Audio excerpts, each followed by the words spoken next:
তো নাইটফল মানে হচ্ছে যে রাতে ঘুমের মধ্যে যে বীর্য বের হয়ে আসে অজান্তে, সেটাকে নাইটফল বলে।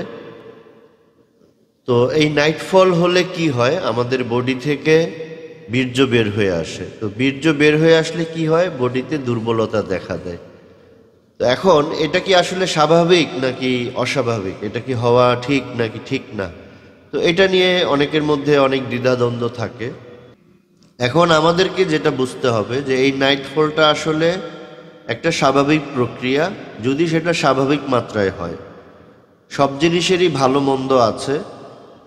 এখন সাধারণত যখন একটা ছেলে মানুষ প্রাপ্তবয়স্ক হয়, তখন তার মধ্যে টেস্টোস্টেরন হরমোন বৃদ্ধি হতে থাকে, তার টেস্টিস স্ট্রং হতে থাকে, তার সেক্সুয়াল হরমোন যখন গ্রোথ হয়, এই বীর্য যখন অতিরিক্ত তৈরি হবে এবং সে যখন সেক্সুয়াল চিন্তা ভাবনা করবে, তখন কিন্তু তার ঘুমের মধ্যে এই নাইটফল হওয়াটা স্বাভাবিক। এখন কথা হচ্ছে যে এই নাইটফল হওয়াটা কতদিন পর পর হলে আমরা স্বাভাবিক ধরব, সেটা বুঝতে হবে। কারো যদি 15 দিনে একবার হয়, মানে মাসে 2 থেকে 3 বার হয়, তাহলে সেটা স্বাভাবিক। সাধারণত এই স্বপ্নদোষটা বিয়ের আগেই হয়ে থাকে। বিয়ের পরে যখন ওয়াইফের সাথে শারীরিক মেলামেশা হয়, তখন কিন্তু আর এই স্বপ্নদোষের প্রভাবটা কারো মধ্যে থাকে না। সেটা হয়তো শতকরা 2-4 জনের মধ্যে থাকতে পারে, সেটা তার ব্রেনের দুর্বলতার জন্য।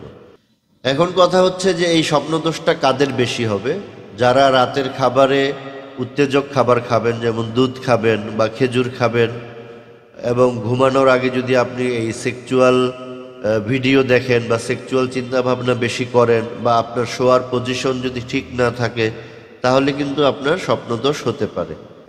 যারা আবার হস্তমৈথুন করে তাদের কিন্তু স্বপ্নদোষ হয় না।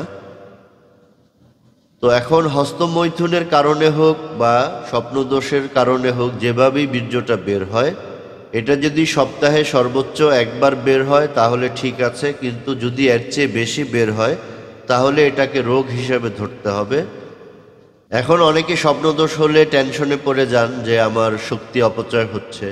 এখন এটা যদি মাসে 2 বার হয় তাহলে আপনার টেনশন করার কোনো কারণ নাই, কারণ এখানে এটা একটা স্বাভাবিক প্রক্রিয়া যেটা বিয়ের পরে আবার ঠিক হয়ে যায়। কিন্তু যদি আপনার সপ্তাহে 2-3 বার করে স্বপ্নদোষ হয়, তাহলে আপনাকে অবশ্যই চিকিৎসকের শরণাপন্ন হতে হবে। সপ্তাহে যদি 2-3 বার করে স্বপ্নদোষ হয়, তাহলে আপনার অন্ডকোষ আস্তে আস্তে ঘাটতির দিকে চলে যাবে, মাইনাসের দিকে চলে যাবে, এবং আপনার শুক্রাণু ঘাটতি দেখা দিবে, এবং আপনার শারীরিক ও মানসিক দুর্বলতা দেখা দিবে। যেমন ব্রেনের সিগন্যাল দুর্বল হলে কিন্তু বয়স্ক মানুষের ক্ষেত্রে আরেকটা জিনিস হয়, যারা বিছানায় পেশাব করে দেন। তার মানে হলো যে উনি স্বপ্নে দেখেন যে বাথরুমে পেশাব করতেছেন, কিন্তু ঘুম ভাঙার পরে দেখেন যে উনি বিছানায় পেশাব করে দিয়েছেন। তো এরকম যখন এই ব্রেনের দুর্বলতা থাকে, তখন কিন্তু আপনাকে ব্রেনের জন্য ওষুধ খেতে হবে, শরীরের শক্তি বাড়ানোর জন্য না। অনেকে এই পার্থক্যটা বুঝতে পারেন না। স্বপ্নদোষ হয়ে যায় তার মানে মনে করেন যে শারীরিক দুর্বলতা, আসলে এটা শারীরিক দুর্বলতা না, এটা হচ্ছে ব্রেনের দুর্বলতা। তাহলে এখানে আপনার ব্রেনের স্নায়ুগুলোকে কিভাবে স্ট্রং করা যায়, ব্রেন কিভাবে আপনার কন্ট্রোলে থাকবে, সেইভাবে ডাক্তারের সাথে আলাপ করে আপনাকে মেডিসিন নিতে হবে।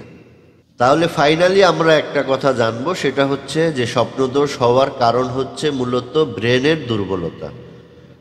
তো যদি কারো ঘন ঘন স্বপ্নদোষ হয়, তাহলে আপনি একজন হোমিও ডাক্তারের সাথে যোগাযোগ করে আপনার ব্রেনের শক্তি বাড়ানোর ট্রিটমেন্ট নিলে ইনশাল্লাহ স্বপ্নদোষ আর হবে না। আমাদের হোমিওপ্যাথিতে খুব ভালো ভালো হোমিও মেডিসিন আছে এই ব্রেনের শক্তি বাড়ানোর জন্য, যেমন অ্যাভেনা সেটাইবা, অশ্বগন্ধা, অ্যাগনাস কাস্ট, তারপরে সেলিনিয়াম, কেলিফস। এই যে ব্রেন বুস্টিংয়ের যে মেডিসিনগুলো আছে, এগুলো খেলে কি হবে, আপনার স্নায়ু অ্যাক্টিভ থাকবে। অনেক সময় হোমিওপ্যাথি সাধারণত একটা রোগের জন্য নির্ধারিত ওষুধ হয় না, হয় যে 10টা, এই 10টা মেডিসিন এই রোগের জন্য ভালো, কিন্তু এই 10টার মধ্যে আপনাকে কোন 2-3টা দিতে হবে সেটা কিন্তু একজন ডাক্তারের সাথে আলোচনা করলেই উনি সমাধান দিতে পারবেন। সবার জন্য শুভকামনা, সবাই ভালো থাকবেন। আসসালামু আলাইকুম।